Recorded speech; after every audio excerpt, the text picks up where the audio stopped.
क्या आप जानते हैं कि हम उबासी या यौन क्यों करते हैं? जब हमारी बॉडी में कार्बन डाइऑक्साइड की मात्रा बढ़ जाती है ब्लड में या फिर ऑक्सीजन की मात्रा कम हो जाती है, तो हमारे ब्रेन को कम ऑक्सीजन और ज़्यादा कार्बन डाइऑक्साइड मिलता है।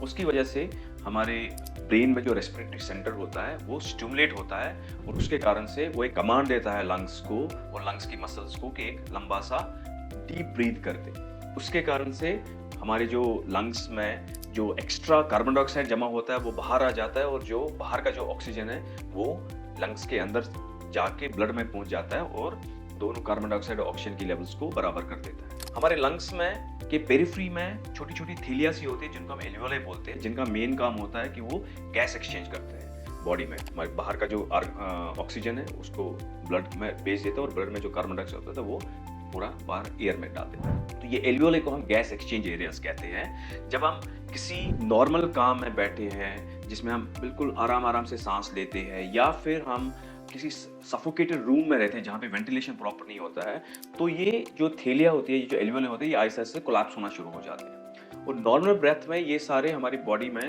300 मिलियन एल्वियोलाई होते हैं लंग्स में। तो ये सारी जो नॉर्मल ब्रीदिंग से कम 10 to 20% वाले कोलैप्स हो जाते हैं और वो गैस एक्सचेंज में पार्टिसिपेट नहीं करते। और उसी की वजह से जब हम काफी देर तक लंबी सांस नहीं लेते हैं या सफोकेटेड रूम में रहते हैं तो ब्लड में कार्बन डाइऑक्साइड की लेवल बढ़ जाती है, मात्रा बढ़ जाती है और ऑक्सीजन का लेवल कम हो जाता है।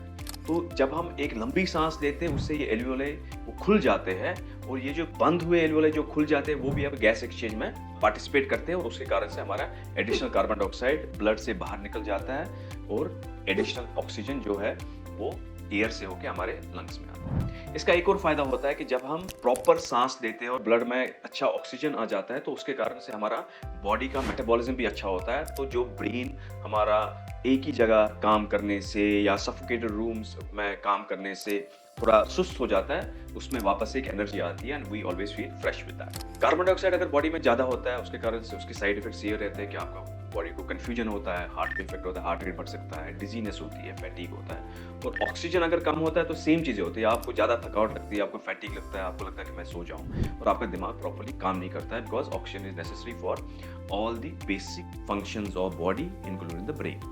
अगर हमारा बॉडी में कार्बन डाइऑक्साइड बढ़ जाता है तो उसके कारण से हमारी स्लीप रिलेटेड ब्रीदिंग प्रॉब्लम्स भी हो सकती है जिसको हम एपनियाज बोलते हैं। आपको बार बार से अननेचुरल यौन लेना पड़ता है या लंबी सांस लेनी पड़ती है, then there is some problem. आपको एक पल्मोनोलॉजिस्ट के साथ कंसल्ट करना चाहिए। आप डॉक्टर साहब द्वारका सेक्टर 12 या फिर कॉन्शियंट मॉल गुड़गांव सेक्टर 109 पे हमारे पल्मोनोलॉजिस्ट से मिलके अपनी प्रॉब्लम्स का सोल्यूशन करवा सकते हैं।